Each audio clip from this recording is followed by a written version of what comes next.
Hey guys, what's going on? So I'm continuing my little series here because, well, I'm loving it, and I get to introduce you guys to some new people too. So this is gameplay from the Booster Punisher, and his link's in the description below. So stay, wait, don't go anywhere, hold on, listen to my commentary, love me, give me some hugs. But then seriously, go check this guy out. Like he rocks, and obviously, Booster Punisher comes from Modern Warfare 2 and well, punishing boosters like and it's kind of that Captain Sparkles or Pros Don't Talk Shit, however you know him, Sandy Ravage type thing to do. But I think he's got so much more than just booster punishing to kick some ass at this game, and I want to break it down into three different distinct sets, and I want to talk about them in one particular order. So first of all is situational awareness, like placing this claymore. It's not going to get him a kill, but he places it and then moves on. And I think in Black Ops it's really, really important to know to be able to do stuff like that. In the other COD games we've had to choose, do you want grenades or do you want your claymore? And here we can just leave it and hope for the best later in the game. So that's a really cool, thing that you can be doing, is placing a claymore in a high traffic area and moving on and walking away from it. The second thing that, apart from situational awareness like that and good in-game tactics, is clearly skill on stick. Like, you have to be decent at the game and quick to acquire targets. So when you see someone, you're quick to getting your crosshairs in the middle of their forehead as quickly as you possibly can do. So, obviously that's number two. But the third thing is team play, and I think that's more and more important with the advent of websites like Huppet and sort of our community online, where we're sort of discovering people and playing with people more regularly. I don't know about you guys, but I always play in a team. I rarely jump into a lobby without wanting to get at least 4 for team tac or 6 when we're playing full on demolition, domination, or HQ or any one of those game types. So I hear, it's unfortunate that Commando's still in the game. I think he would have had a chance, but, sometimes you can't avoid those deaths. And straight afterwards, a great example of Treyarch Spawn, unfortunately, sucking major ass. But such is life.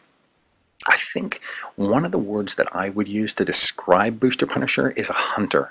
A hunter has to be very, he has to stalk his prey, he has to be silent, he has to know his prey's pattern traffics. Like, he walked in through the building there and then came up the outside. Now, it doesn't pay off immediately, but look, he does a 360 spin to have a look at that room, he comes in and clears this room out. Now, it takes him a while to get this kill, but clearly, look, he heard that guy and is aiming before the guy even comes up. So, it's ended up in him getting the kill, and he takes the kill and then gets a gun, which, it was random luck what type of gun that guy was having, but he did have an assault rifle, and that's going to help him out here in a second, where, this AK-74U silence is not going to do a lot of damage at long distance. And look, there he goes, boom, boom, boom. Now, he doesn't get the kill, he only gets an assist, but he gets the assist, and he helped his buddy out, and that's another, form of team play where, I know I've said this again, but real men do make their own luck, and it comes down to the way he engaged that helped out everyone on his team. He got the assist, and someone else was able to pick up the kill.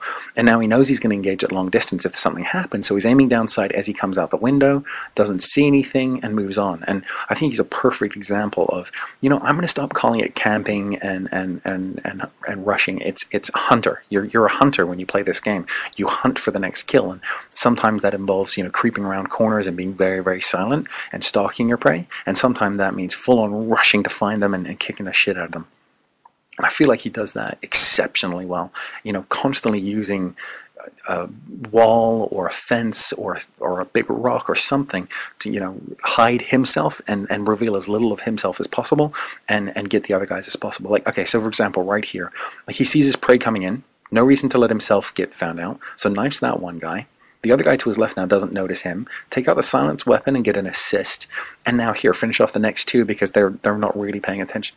This guy really should have got him, and he just gets lucky there. But, that type of mentality when you're playing the game, of looking at every situation as in, I'm not going to respawn. Like, this is my life, and I've got to kick some ass with it. Almost like you're playing Search and Destroy in every game type. That would be like the perfect way to think about how this works. And look at that again, like using map knowledge and the UAV to know that the kid was sitting there in a corner. He was aiming down sight before he even saw the kid, and it was easy to get right on target. And again, the way he moves, even when he doesn't know that someone's there, it's about putting something between him and what could potentially be a threatful situation, and aiming down sight before he gets there. Another thing I want to talk about is his choice of kill streaks. Now, this is a guy we've just seen the last two, but he ran Spy Plane before that, then he ran Blackbird, and then he gets his Chopper Gunner. Now, in a team based game, he's running two of his kill streaks to help everyone else out on the team. Like, the entire team is helped out because he does that. And then secondly, it's not domination or demolition. You're here to get kills. You're here to kill whore. Like, if you're kill whoring, you're doing the best in team deathmatch that you possibly can do. So having a Huey is a fantastic way. If that's, you know, the last thing you can get, go for it. Like, that's what you should be doing. So, I mean, obviously he's kicking some serious ass in this game, and it's, you know, definitely a team player I'd love to have on my team, and I feel like, you know, we should all strive to be better hunters. It's not about rushing, and it's not about camping it anymore. It's about staying alive, surviving, and getting kills. And, you know, in these situations, the Booster Punisher, you know, could teach us a lot. So go over, subscribe, give him a shout, let him know that Verbal sent you, but, you know, more importantly, start playing this way yourself. God, he got lucky with that knife, didn't he? Jesus Christ. That was ridiculous. But look here. Like, this is camping. Outright staring at a door waiting. But he was camping for, what, less than 3 seconds. That's why the concept of terminology like camping and rushing doesn't apply anymore. You're hunting. You're hunting your prey, and we're all hunting our prey. And to be perfectly honest with you, it's how good a hunter are you. Here's another thing I like. Don't stop shooting. Like, he shot until he had to reload, and that's, if anyone's in the military, they can back me up on this, but the U.S. Army, you unload until you're dry.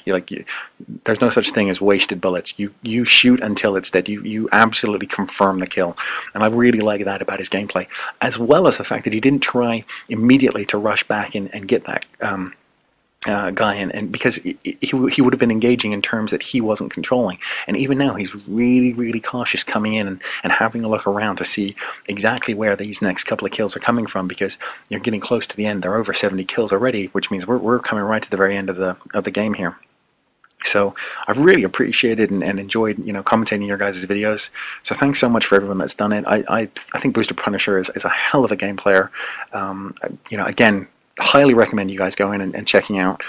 Even here now, look at him. He chooses the FAMAS because he knows it's a stronger weapon than his silenced AK-74U, and then finishes him off because he knows the kid's just not paying attention. 75 and 26, and I forget exactly what he goes, but it is a monster score, obviously. 30 and 1. Pretty kick-ass. Guys, thanks a lot. I hope you guys are enjoying, and take it easy. I'll talk to you guys soon.